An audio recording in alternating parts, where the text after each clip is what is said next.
Morning, everybody.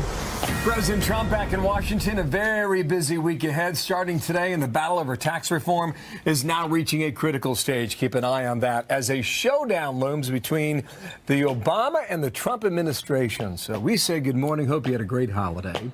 I'm Bill Hemmer. Welcome back to America's Newsroom. And how was it? Good morning to you, Bill. Had a good break? Wonderful weekend. Yeah. Yours? How'd it feel today? Mine was fantastic. It's nice to be back. It's starting to get the gears going yet again. Yeah. Well, get ready. All in time. Right? All right. Well, I'm Sandra Smith, and everyone is back to work, including us. President Trump preparing to meet with senators today as he makes a final push to win support for his tax bill ahead of a possible vote as early as this week. I think in the end we'll get the votes, but it's a process, and a legislative process. It takes time to move it across the finish line, but I think we'll get a bill to the president. The middle-class tax cuts are in there. The economic growth is in there. It's an excellent opportunity for us to fix a broken tax code. Failure is not an option when it comes to the Republican Party and cutting taxes. To every Republican senator, the fate of the party's in our hands, as well as that of the economy. The economy needs a tax cut, and the Republican Party needs to deliver, so I think we'll get there. Meantime, new controversy this morning over President Trump's pick to lead the Consumer Financial Protection Bureau after a lawsuit is filed by the departing director, an Obama-era appointee. So all that now awaits Kristen Fisher live in the North Lawn of the White House. And Kristen, good morning to you. Who's in charge at the Bureau this morning? Depends on who you ask, Bill. You could have two people showing up for work for the same job, fighting for the same office. And, just a little bit of a backstory here. The CFPB was established during in the wake of the financial crisis back in 2008 by the Obama administration. It's never been fully supported by many Republicans here in Washington. And so over the weekend, the director of the CFPB, an Obama-era appointee, resigned. And when he resigned, he appointed a woman by the name of Leandra English as acting director. But the White House says he can't do that. The White House says only the president has that power. So they named Budget Director Mick Mulvaney to the post, someone who's been very critical of the agency. English sued last night, but the top attorney at the CFPB sided with the Trump administration, and now the White House press secretary is saying this, quote, "It's unfortunate that Mr. Cordray, the outgoing director, decided to put his political ambition above the interests of consumers with this stunt. Director Mulvaney will bring a more serious and professional approach to running the CFPB." Now, while most of Washington is absolutely fascinated by this story, most Americans probably are a bit more focused on tax reform. That is the White House's top priority this week. The president has promised to get it done by Christmas. So today, President Trump is going to be sitting down with 5 members, 5 Republicans on the Senate Finance Committee here at the White House to try to get their bill across the finish line. They're set to vote a little bit later this week. And then tomorrow he'll be heading to Capitol Hill to try to get this bill passed before Christmas. You got to read the fine print on that Bureau issue. Where does the president stand on the Alabama Senate race, which is coming up in about 2 weeks?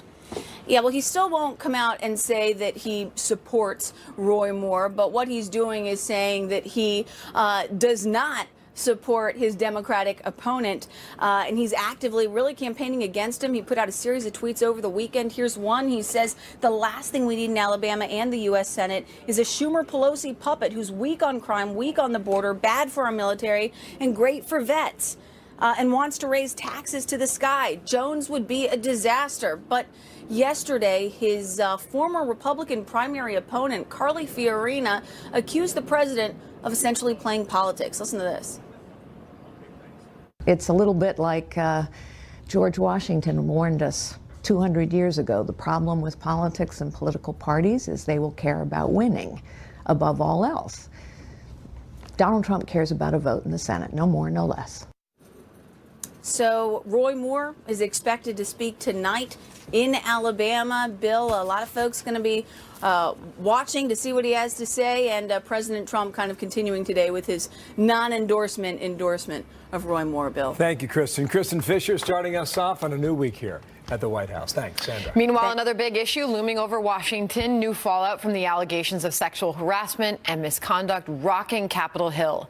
Veteran Congressman John Conyers says he's stepping aside as the Judiciary Committee's ranking member, while Senator Al Franken is now speaking publicly about the accusations he's facing.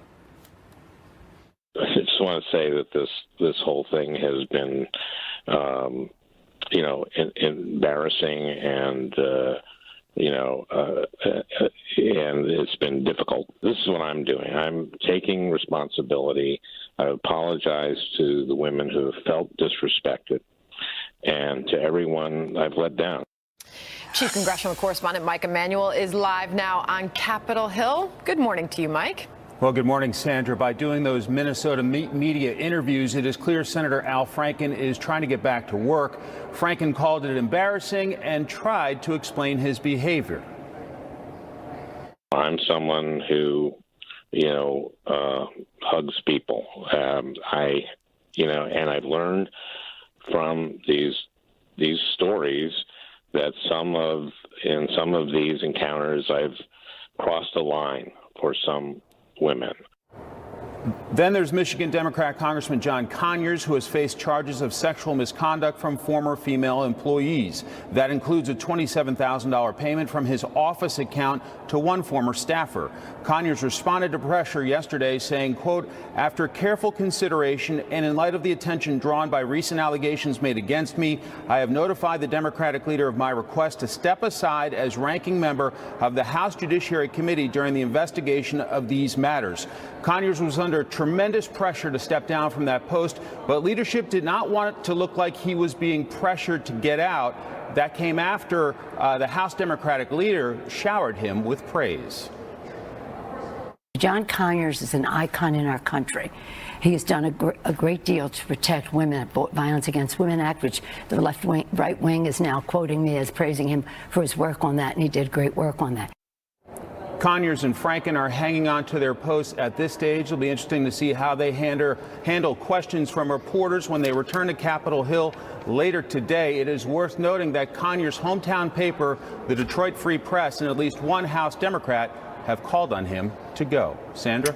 So the week begins. Mike Emanuel, thank you. For more on all this, now I want to bring in Byron York, Chief Political Correspondent, Washington Examiner, Fox News contributor. Byron, good morning to you. Okay. Good morning, Bill. Start with the harassment issue. You say do not underestimate the damage done to Nancy Pelosi from the comment on Sunday. What do you mean by that? Well, it was pretty shocking. She came out and defended John Conyers, as you just heard, as an icon, and said that he deserved due process. And I think in that statement, she basically gave up the standing that a lot of Democrats had to demand the resignations of Roy Moore, asking that he drop out of the race, and demanding that basically all of them get due process. So I think that she has probably increased the frustration level of those younger Democrats who are frustrated with her leadership. She's done this to defend an 88-year-old chairman who was pretty much on the way out anyway.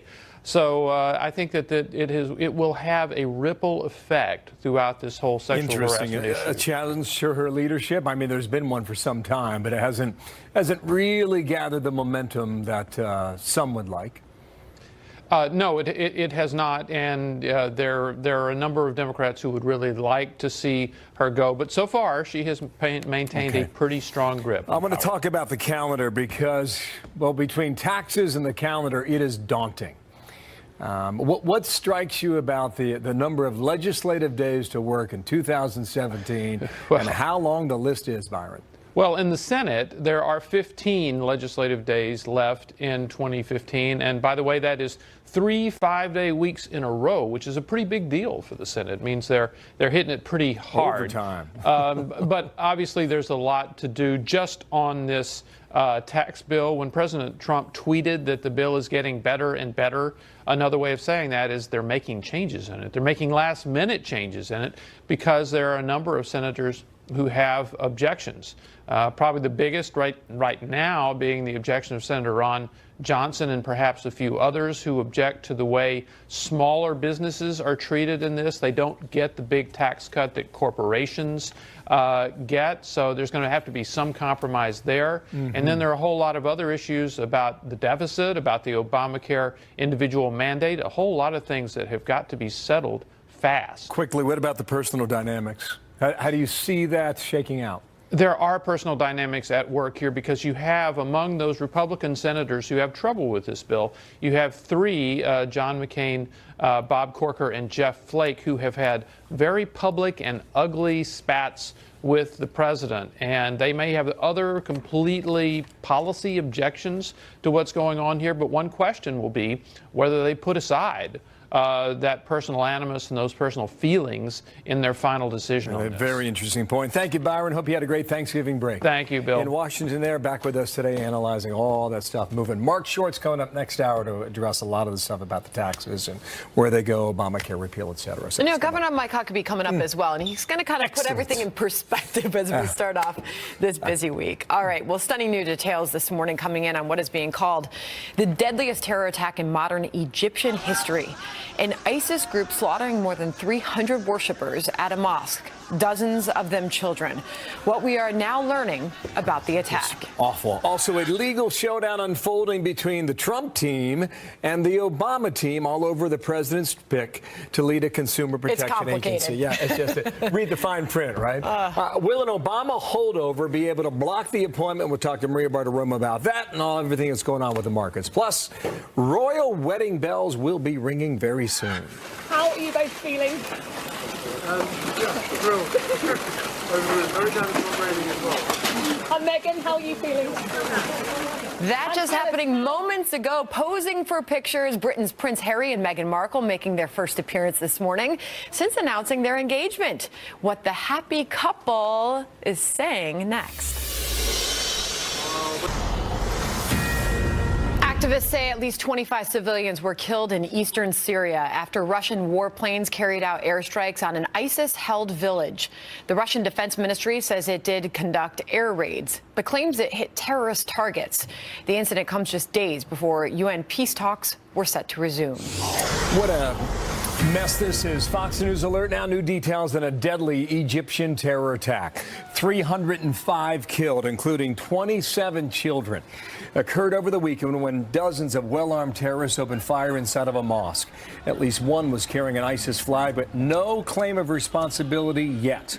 That rampage described as the deadliest terror attack in modern Egyptian history. Jillian Turner, former national security staffer to Presidents Bush and Obama, and a Fox News contributor. And Jillian, good morning to you. This is a stunner for that country.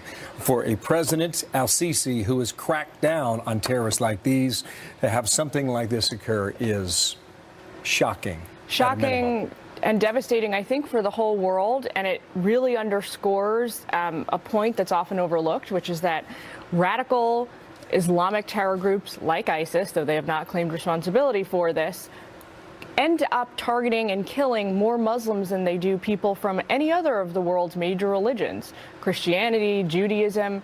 This was especially shocking because we haven't seen an attack on Muslims inside Egypt like this for almost a century. Yeah, so SUVs and military-style uniforms, and you wonder where they're getting the help and where they come from, and more answers on that. In the meantime, though, it appears that Israel is cooperating with the Egyptian government to some degree, especially in the area of the Sinai, using drones, among other devices. Yeah, Israel, obviously, and Egypt, President Sisi have been pretty decent allies with the United States in the war against terror. You mentioned Sisi's crackdown on radical Muslims, on militant Muslims inside the country. He's also launched what has been a fairly successful campaign to get moderate Muslim clerics to preach against the turn to radicalism. And that's something that President Trump has talked about.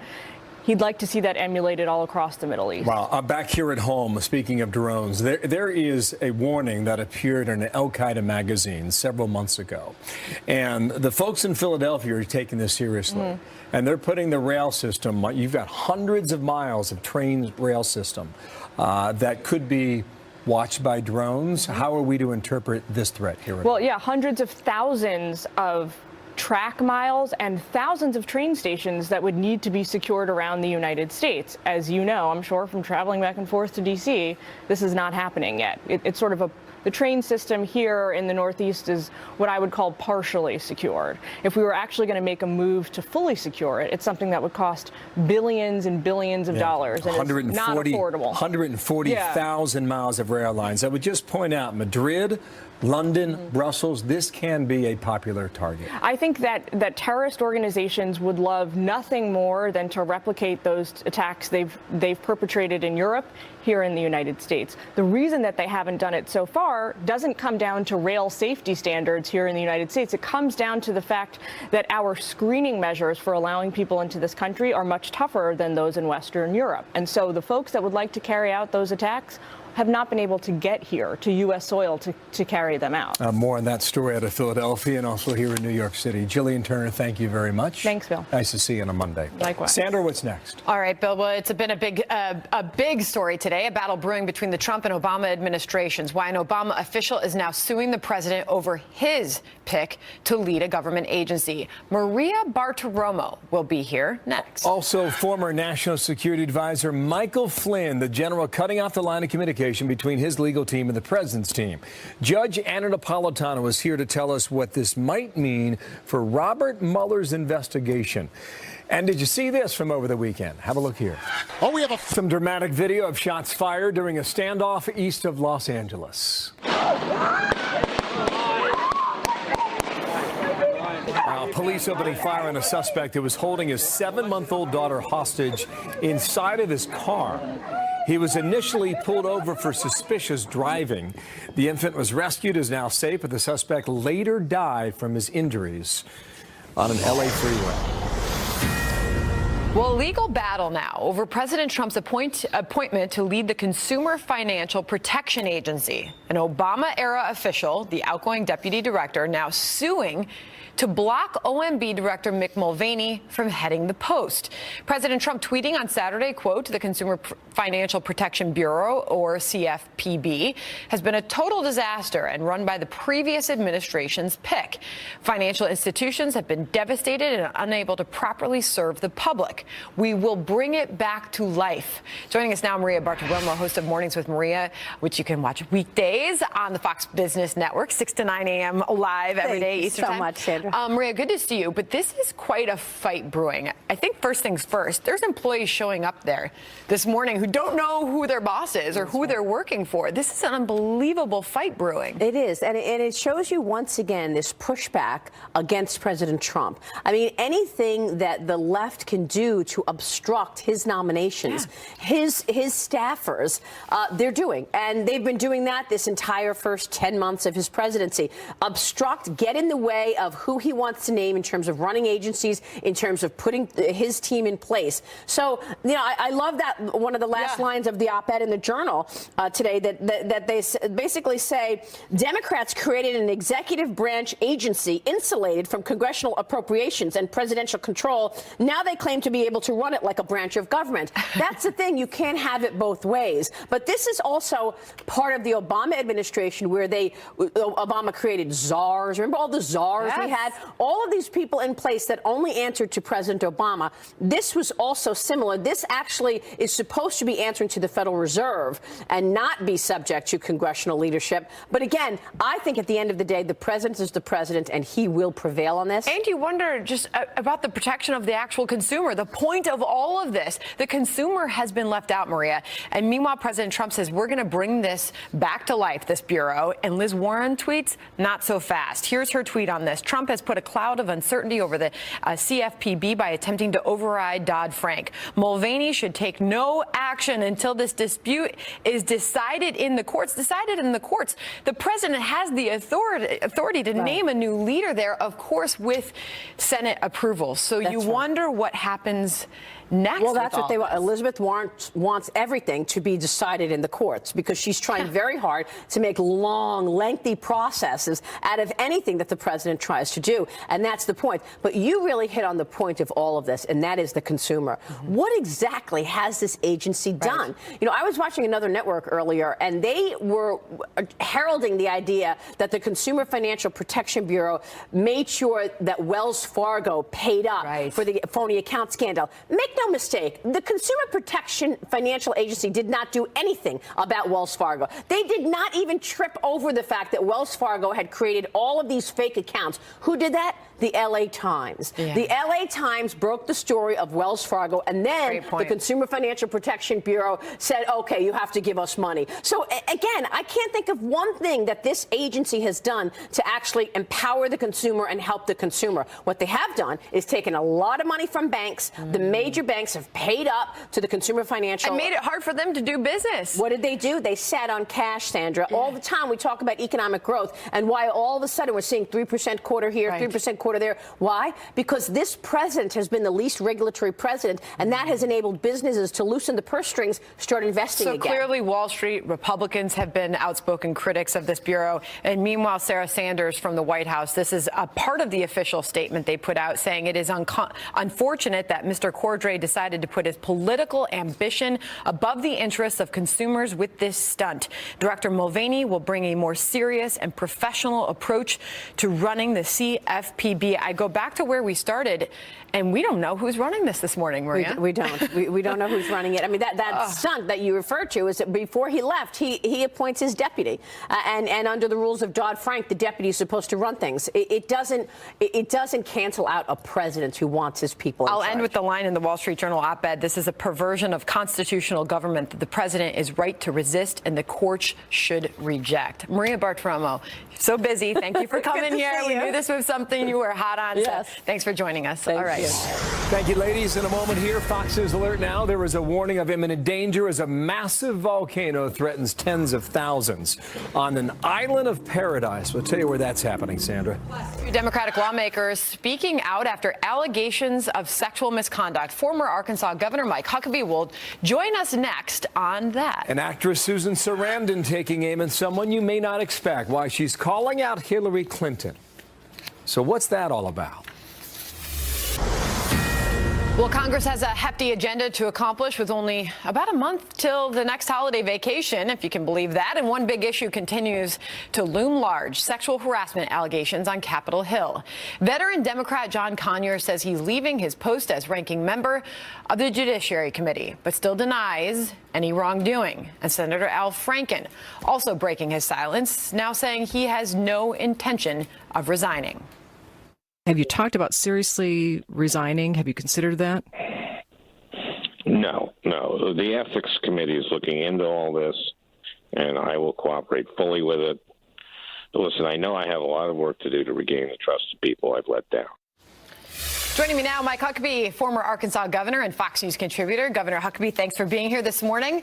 As I mentioned earlier, you're so wonderful at coming on here and giving us some perspective. As we start off this week, these sexual misconduct and harassment allegations do loom large over Capitol Hill. Al Franken, for now, saying he's embarrassed, but he's not going anywhere.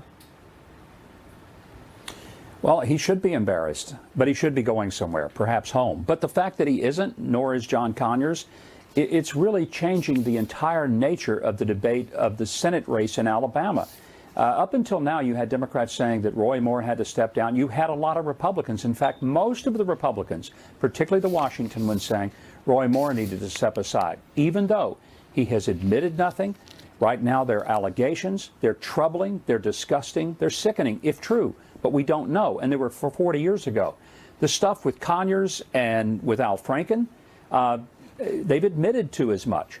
They also have happened since they've been in office. They've happened recently, and they say we're not going anywhere. So the Republicans in the Senate now look a little silly saying Roy Moore has to leave, because to do so gives him a different standard than the Democrats. It has really turned Washington and the country on its head. And frankly, I think the Democrats have put themselves in an impossible situation. And as a lead Politico story this morning, starts off President Donald Trump going all in for Roy Moore, even if he didn't actually mention his name. What do you make of the president's current stance and the way he's going about this? He's attacking Moore's opponents. He's not specifically endorsing Moore, but as he has said, he says it didn't happen. And, you have to listen to him also. And I think what he's saying is something that all of us recognize: the American system of jurisprudence. You're innocent till proven guilty. You have a right to face your accuser. There is a due process that has to be involved. And there must be evidence. There has to be witnesses who can corroborate. Those are all things that need to be done. And if they're proven true about Roy Moore, then absolutely he needs to step aside, whether it's after he's elected to the Senate or to prevent him from being elected to the Senate. But to ruin a person's reputation, career, and opportunities, and to do it just before the election, not during the primary, when it could have truly changed and put Luther Strange as the nominee, why wait until after the process, just before the general election, when it's too late to make any changes? And I think that's what the president is responding to. At this point, we're looking at two different individuals who will vote differently. The people of Alabama will ultimately make this decision. It's a tough one for them to make. But Doug Jones is a person who supports abortion at every level. For most people in Alabama, and I would like to think the rest of the country, that's disgusting. And forget the economic policies. I mean, certainly he's going to be for raising taxes and having greater regulation. But there's some fundamental things that just aren't in sync with the people of Alabama who are going to be voting and making this decision. Do you have any predictions as to how, I mean, we're just a couple weeks away now. Do you have any predictions as to how that Senate race is going to go? I think if the national scene continues to play out like it is, and there's all of these, not just allegations, but now facts, that not only did people like John Conyers commit some serious indiscretions, but even greater, we, the taxpayers, bailed them out, and it was shrouded in secrecy. If that doesn't make everyone, Democrat, Republican, liberal, conservative, seething with anger, then nothing will. As a taxpayer, I have no obligation to pay for John Conyers' zipper repair. I just don't. Well, speaking of John Conyers, Nancy Pelosi over the weekend responding to him stepping down as the ranking member on the Judiciary Committee, and she was talking Bill Clinton and about why she and fellow Democrats supported him at that time. Listen. Let me just say the concern that we had then was that they were impeaching the President of the United States, and for something that had nothing to do with the performance of his duties. Nobody is proud of President Clinton's behavior at the time. What do you make of her thinking and response on that? Well, Bill Clinton was never impeached for his sexual activities, as disgusting as they were. He's impeached for lying under oath, something that cost him his law license, something that ultimately cost him $850,000 in the Paula Jones case. Had nothing to do with just his sex activities. You know, that's been the smoke screen the Democrats used then and continue to use now 21 years later. I'm truly appalled and astonished by that. It was lying under oath as the sitting president that was the reason for his impeachment. You know, over the weekend, a lot of people were busy with holiday activities. They're getting back to work this morning. Some of them tuning in, catching up on the news, and you know, it seems to continue, Governor Huckabee, and these allegations on Capitol Hill, just a dark cloud over Washington still this morning. How would you describe this moment? You know, we've heard the term drain the swamp. Actually, swamps have an ecological function. They provide wetlands. They're a natural filter. The swamp is a terrible analogy here. What we really need to be talking about is the sewer, because Washington isn't a swamp. It is a sewer. And I think people need to flush it. And that's why we need term limits. We need a lot of these people to resign and go home. We need fresh faces, fresh blood, fresh attitudes in Washington. What's happening there now, I think, is utterly disgusting, and both parties should be ashamed of themselves. Well, it's a new week, and there's a lot of work to do, like tax reform. There's an aggressive agenda here to finish off 2017. So, Governor Huckabee, thank you. Good to see you this morning. Thank you, Sandra. Are you a big royal watcher? Not necessarily, but I'll pay attention to this. Good-looking couple. Very happy for them. Beautiful couple. Lovely news to report this morning. The rumors are true. Buckingham Palace announcing Prince Harry and American actress Megyn Markle are engaged. The couple have been dating since last summer after meeting through mutual friends and got engaged in London earlier this month. 36-year-old Markle is reportedly moving to the UK after quitting the show Suits. The royal wedding is set for next spring. Lovely. It's like really pleasant people. Very and pleasant happy people. together. I'm guessing May 5th. May 5th sounds like an interesting. Is that a Saturday? That's a Saturday. May 5th could be a reality. We'll see. The gardens will be in bloom. And we're awaiting the next royal baby. That we are. From Kate and but Will. So we're going to put you on royal watch. Okay. So it's a good assignment to have. You will bring the updates, right? I will indeed. Awesome. Congratulations. Congratulations to them. Thanks. We are strengthened by due process. Just because someone is accused, and was it one accusation? Is it two? I think there has to be. John Conyers is an icon in our country. He has done a great deal to protect women. We've asked for the Ethics Committee to review that, and he, I believe, will do the right thing. So what happens here now? Top House Democrat Nancy Pelosi speaking on behalf of John Conyers, the Democrat from Michigan. This amid allegations of sexual harassment. He's denied any wrongdoing, but now stepped down as of yesterday as ranking Democrat on the House Judiciary Committee.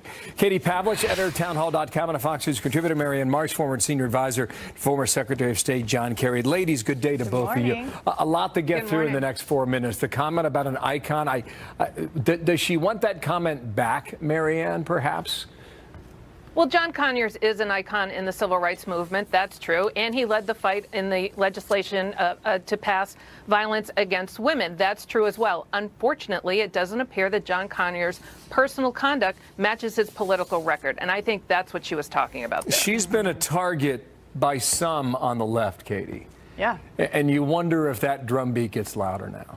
Well, let's keep in mind that Nancy Pelosi's qualification or justification of John Conyers' behavior simply because he's done some good things for women in the past is part of her pattern of behavior. Let's not forget when she was House Speaker, the chairman of the Veterans Affairs Committee, Bob Filner, was harassing women who had been veterans who were victims of sexual assault in the military while he was also claiming to advocate for them. And Nancy Pelosi covered it up until it became public, and she then was forced to ask him to step down. So this idea that Nancy Pelosi is this champion for women, a feminist who should be looked up to, someone who actually believes women should be believed when they come forward with these allegations, actually gave John Conyers somewhat of a pass by saying, well, he may have done some bad things, but don't forget that he's an icon. And therefore, we need to maybe qualify some of these allegations. As we just heard, we have due process in this country. Marianne, does he get due process or not?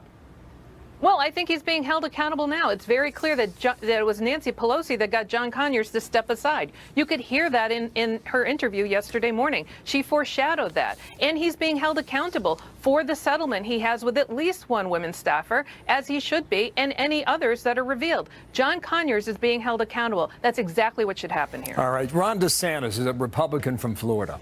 He's going to be our guest in about 30 minutes. And to both of you ladies, this is what he's proposing. 3 simple ideas.